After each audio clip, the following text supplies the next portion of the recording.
I remember as a teenager, I used to argue a lot. I used to argue on principle, wanting to win on principle, and feeling the need to always be right, you know.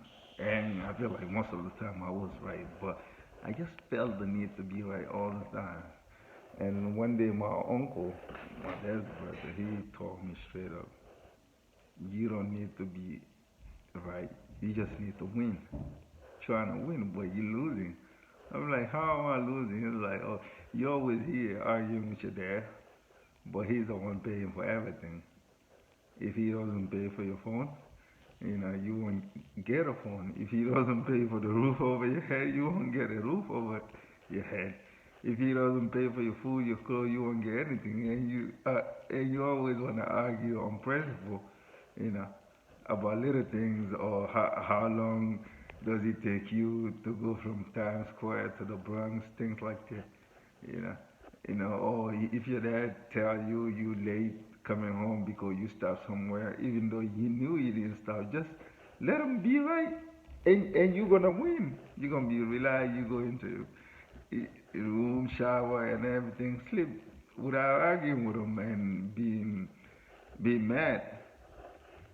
But I feel like that happens to a lot of people in the black community.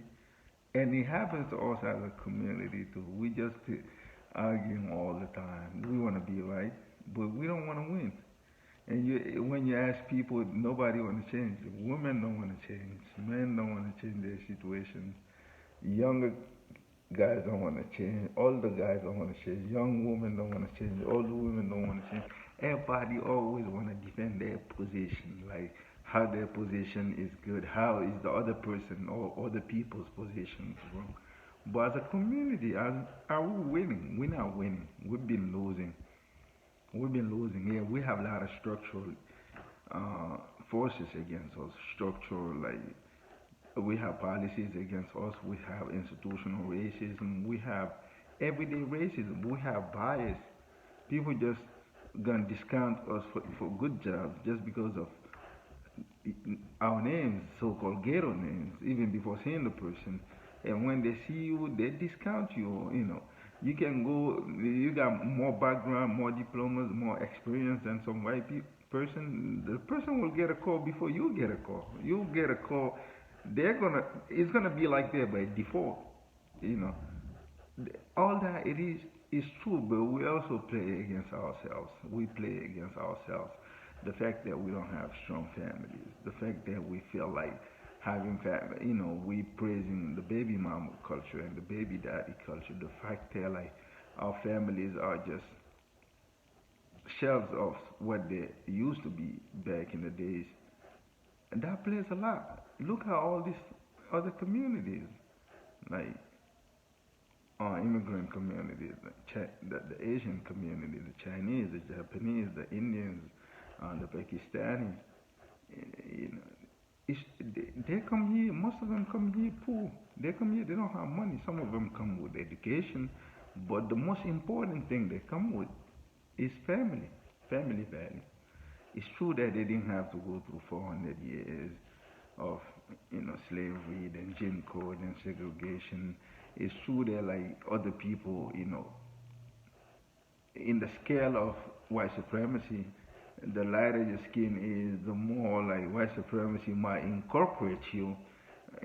If incorporating you will benefit them to retain power. So some of those Asians or Southeast Asian people, sometimes they come and they body up to white supremacy. I get that, but the the best quality they have, the best point they have against us, coming against us, compared to us, is family.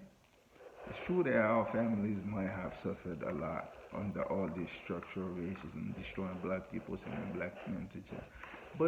But now black men are in jail.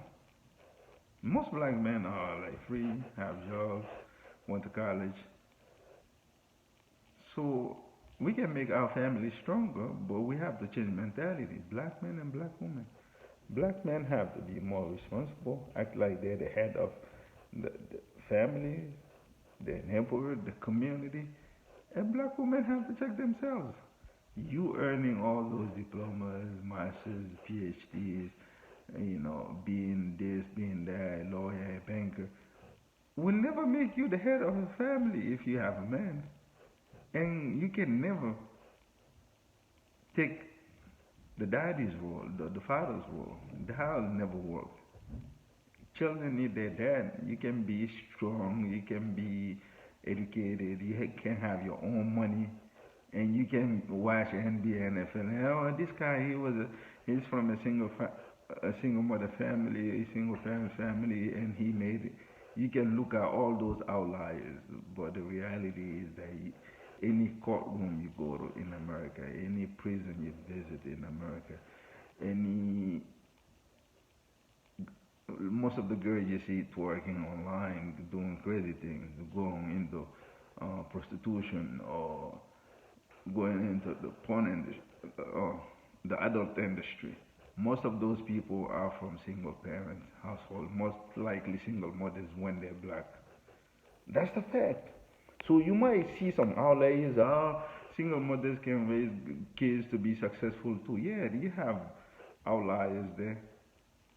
If you took all the sports stars in America, they don't represent they don't even represent 1% of black people. So you can look at those outliers, or you can look at reality. Reality is that the system, the current system, the current uh, the current system for black people, the current situation of our families, our family structures, it's not working for us. And I don't believe it will ever work for us if we don't turn in the corner.